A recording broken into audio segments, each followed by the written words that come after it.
Hello दोस्तों, welcome to sleepy classes. कई बार topper interviews में आपने सुना होगा कि जब वो टॉपर्स एस्पिरेंट्स थे तो वो सब्जेक्ट की एक चेकलिस्ट बनाते थे, टॉपिक की चेकलिस्ट बनाते थे। अब चेकलिस्ट का एडवांटेज क्या है?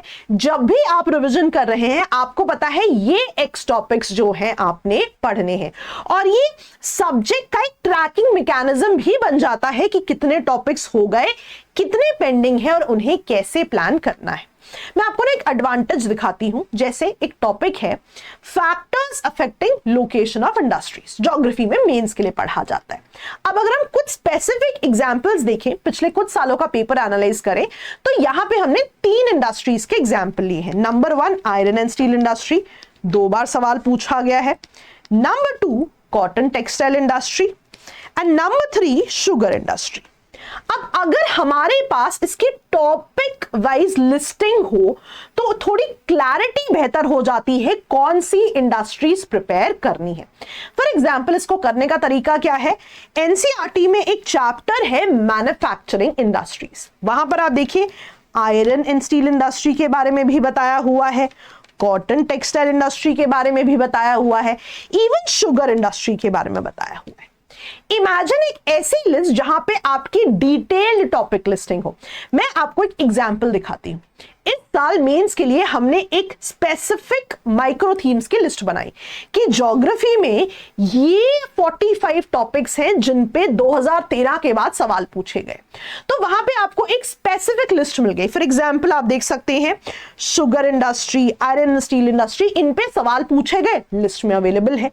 तो एक ऐसी लिस्ट अगर आपके पास हो पूरे सिलेबस की तो एक बहुत ही एलैबोरेट रिवीजन प्लान बन सकता है, ट्रैकिंग मैकेनिज्म बन सकता है।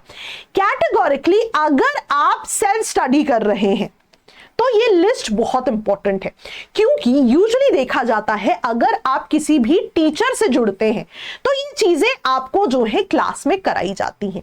लेकिन अगर आप सेल्फ स्टडी कर रहे हैं फिर भी आप देखेंगे, आप एक टॉपिक लिस्ट पे यदि काम करेंगे, एक सिस्टमैटिक अप्रोच को फॉलो करेंगे, आपकी खुद की एक ऐसी लिस्ट हो सकती है।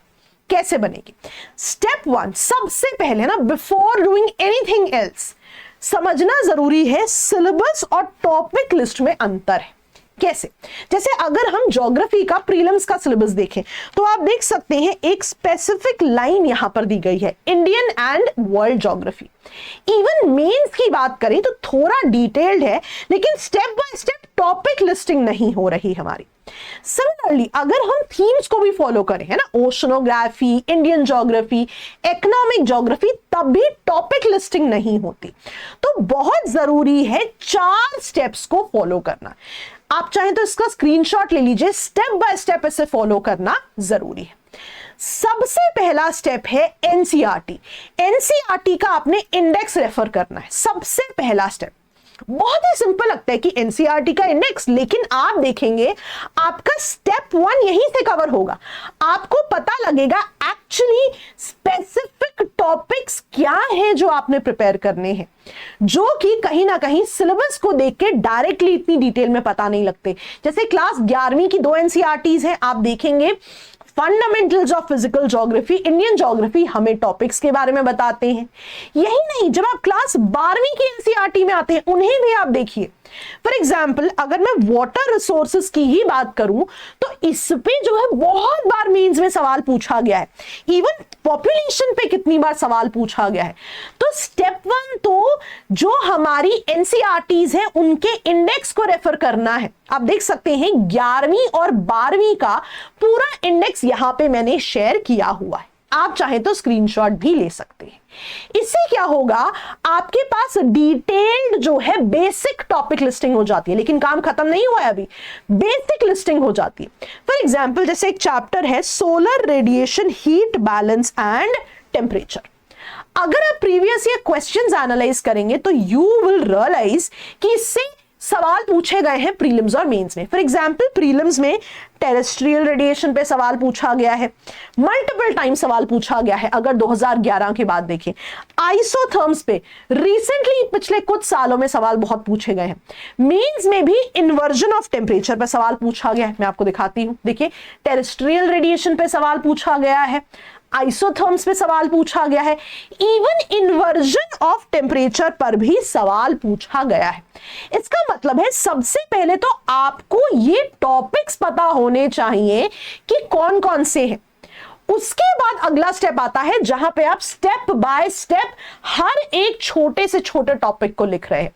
फॉर एग्जाम्पल मैं आपको एक एग्जाम्पल भी देती हूं कि एडवांटेज कहां होगा आपको, है ना। स्टेप 2, स्टेप 1 में हमने क्या किया, हमने मेन टॉपिक्स लिख लिए, इंडेक्स वाले टॉपिक लिख लिए। उसके बाद हम सब टॉपिक्स को लिखने लगेंगे। अब जो है आपकी डेप्थ में जो है टॉपिक्स आएंगे। जैसे मैंने आपको बताया, अगर आपने मैन्युफैक्चरिंग इंडस्ट्रीज के टॉपिक लिखने हैं तो अगर आप डिटेल में एक एक टॉपिक लिखेंगे तो आपके पास एक पूरी टॉपिक लिस्टिंग हो गई कि कौन कौन सी इंडस्ट्रीज जो है आपको प्रिपेयर करनी है। आप देखेंगे फर्टिलाइजर इंडस्ट्री के बारे में भी कहीं बताया गया होगा, ऑटोमोबाइल इंडस्ट्री के बारे में भी बताया गया होगा। तो स्टेप बाय स्टेप आपके पास एक टॉपिक लिस्टिंग जो है हो जाएगी। हम केवल टॉपिक लिस्टिंग पे बात करेंगे आज, राइट। अब जैसे मैंने आपको बताया कि कहीं ना कहीं ये टॉपिक्स आप देखेंगे पेपर में पूछे गए। एक और एग्जाम्पल देखते हैं, जैसे अब एनर्जी की बात करते हैं। एनर्जी में भी आप देखोगे सोलर एनर्जी पे सवाल पूछा गया है ना, मल्टीपल टाइम्स पूछा गया है। इवन विंड एनर्जी पे सवाल पूछा गया है। और आप पेपर एनालाइज करेंगे तो आप देखेंगे जियोथर्मल एनर्जी पर भी सवाल पूछा गया है। इसका मतलब है अगर आप इस लिस्ट को देखें जो मैं आपको दिखा रही थी, एनर्जी से भी जो है 2013 के बाद 6 बार सवाल पूछे गए हैं, डिफरेंट तरह के सवाल, है ना। जैसे हमने यहां देखा सोलर, विंड, है ना, जियोथर्मल पे भी सवाल है। तो ऐसी लिस्ट आपको जो है एक क्लियर आइडिया देती है। फॉर एग्जाम्पल मैं आपको दिखाती हूं, एनसीईआरटी में ना चैप्टर है मिनरल एंड एनर्जी रिसोर्सेस। अब आप देखेंगे सोलर एनर्जी, विंड एनर्जी, ये टॉपिक्स यहां पर कवर्ड है ना। ऐसे ही आप देखेंगे जियोथर्मल एनर्जी, न्यूक्लियर एनर्जी भी यहां कवर्ड है। तो अगर आपके पास टॉपिक लिस्टिंग होगी, आप एब्सोल्युटली जो है उसको देख सकते हैं कि कौन कौन से टॉपिक्स आपको प्रिपेयर करने। जैसे एक और तीसरा एग्जाम्पल देखते हैं। अब एक एनसीईआरटी का चैप्टर है नेचुरल हैजार्ड्स एंड डिजास्टर्स। यहां आप देखेंगे floods, earthquake, tsunami, cyclone, landslides, ये टॉपिक्स दिए गए। अब अगर आपके पास टॉपिक लिस्टिंग हो, है ना, कैटेगोरिकली जब आप एनसीईआरटी से प्रिपेयर कर रहे हैं, आप सेल्फ स्टडी कर रहे हैं, क्योंकि यूजुअली क्लासेस में ये सब चीजें डिस्कस होती हैं, लेकिन अगर आप सेल्फ स्टडी कर रहे हैं, सबसे पहले ये लिस्ट बनाएंगे आप। क्योंकि आप देखिए जैसे इस बार भी सवाल डायरेक्टली सुनामी पे आया हुआ है ना, तो कहीं ना कहीं आपकी टॉपिक लिस्टिंग में ये चीज होनी चाहिए। फ्लड्स पे कितनी बार सवाल आया हुआ है, अर्बन फ्लड्स पे भी सवाल आया हुआ है, साइक्लोन्स, अर्थक्वेक्स, हिमालय में लैंडस्लाइड्स, कई बार इन टॉपिक्स पे सवाल आए हुए हैं। तो ये टॉपिक लिस्ट एक दिन में नहीं बनेगी, जैसे जैसे आप टॉपिक्स पढ़ते रहे अपने पास लिस्ट बनाते रहे कि सब्जेक्ट खत्म हुआ, आपको पता है ये एक्स टॉपिक्स आपको रिवाइज करने हैं अगली बार, और आप जैसे जैसे आगे बढ़ते रहे और कुछ नया पढ़े, टॉपिक लिस्टिंग ऐड कर दें सो दैट कुछ भी छूट ना जाए, राइट। तो अब आपने क्या किया, पहले स्टेप में आपने ब्रॉडर लिस्ट बनाई, फिर आपने सब टॉपिक्स लिख दिए। अब इसके लिए आपने क्या यूज किया था, एनसीईआरटीज।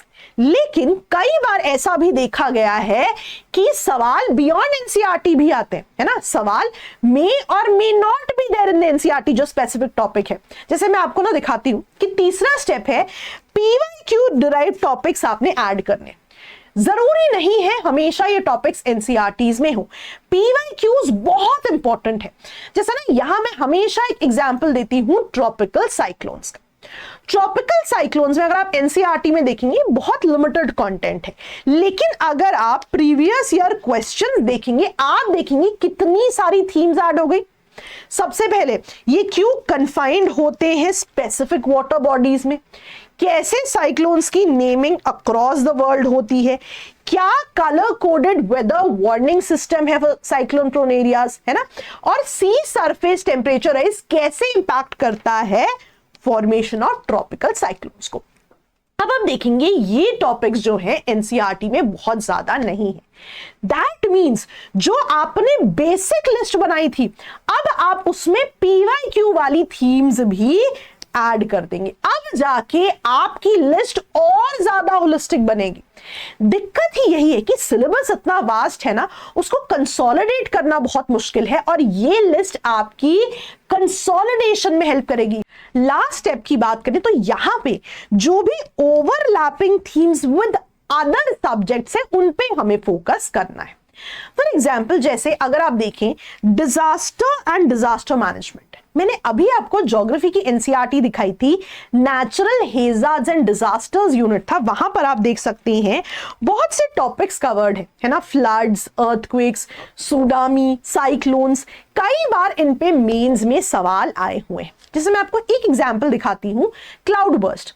अब क्लाउड बर्स्ट पहली दो बार अगर हम देखें, ये जीएस 3 के एग्जाम्पल हैं और ये सवाल जीएस 1 में पूछा गया। अब the point I am trying to convey here is, कई बार ऐसा होगा टॉपिक्स ओवरलैप करेंगे, प्लीज इंश्योर आपकी लिस्ट में वो एडेड हो। अब क्योंकि आप देखिए ये पीवाईक्यूज थे, तो अगर आपने स्टेप 3 फॉलो किया होता तो एनीवे ये आपकी लिस्ट में एडेड होते। एडवांटेज क्या है स्टेप बाय स्टेप चलने का? आपका बहुत ज्यादा सिलेबस कंसोलिडेशन हो जाएगा। वहीं अगर मैं इकोनॉमी की भी बात करूं, एक एग्जांपल ले लेते हैं, जैसे एनर्जी। एनर्जी मैंने आपको दिखाया mineral and energy resources NCERT है, सवाल भी पूछे गए हैं। Even ports, roads, airports, railways मैं आपको दिखाती हूं, क्लास 12वीं की एनसीईआरटी है ट्रांसपोर्ट एंड कम्युनिकेशन। यहां पर आप देखेंगे रोड, रेलवेज, इनलैंड वाटरवेज, बहुत सारे ऐसे टॉपिक्स कवर्ड हैं जो कहीं ना कहीं ओवरलैप जरूर होंगे, इसीलिए इनका ध्यान रखना जरूरी है। तो जैसा मैंने कहा स्टेप बाय स्टेप जरूर फॉलो करें। अभी भी इसका स्क्रीनशॉट ले लें यदि आपने अभी तक नहीं लिया है। तो सबसे पहले आपको एनसीईआरटी से मेंस कि जो भी मेन टॉपिक्स हैं, जो हमने इंडेक्स है उसको लिखना है। फिर हर एक चैप्टर के अंतर्गत जो सब टॉपिक्स हैं वो लिखें। फिर आपने उसमें पीवाईक्यू डिराइव टॉपिक्स ऐड किए एंड ओवरलैपिंग थीम्स ऐड कर ली। समय लगेगा, अगर आप सेल्फ स्टडी कर रहे हैं आपको पूरी पढ़ाई के दौरान इसको जो है करना पड़ेगा। सेल्फ स्टडी में समय लगता है लेकिन एब्सोल्युटली पॉसिबल है, कई टॉपर्स सेल्फ स्टडी भी करके बढ़िया रैंक लाए, तो आप भी कर सकते हैं। Before I and the video, हम एक वैल्यू एडिशन लिस्ट आपको जो है प्रोवाइड करना चाहते हैं, आपके साथ शेयर करना चाहते हैं। अगर आप sleepyclasses.com के डाउनलोड सेक्शन पर जाएंगे, वहां पे आपको मेंस की जनरल स्टडी सक्सेस किट मिलेगी। वहां पर आप देखेंगे दो चीजें अवेलेबल है। पहला, प्रीवियस ईयर क्वेश्चन मेंस के थीम वाइज अरेंज्ड है, सब्जेक्ट वाइज अरेंज है, और माइक्रो थीम एनालिसिस भी, जो मैंने आपको लिस्ट शुरू में दिखाई थी कि ज्योग्राफी के 45 इंपॉर्टेंट टॉपिक्स की लिस्ट थी, वो लिस्ट भी यहां पर अवेलेबल है। मेहनत लगेगी इस पूरे प्रोसेस में, लेकिन एब्सोल्युटली पॉसिबल है। मेहनत करने वाले की कभी हार नहीं होती। Now before I leave, geography का बैच भी शुरू हो चुका है। अगर आप इस बैच से जुड़ना चाहते हैं, आप हमारे नंबर्स पे कॉल जरूर कर सकते हैं एंड इन लिस्ट को डाउनलोड करना ना भूलें। ऐसे ही सेशंस के साथ आपसे मिलते रहेंगे। Best of luck, bye bye.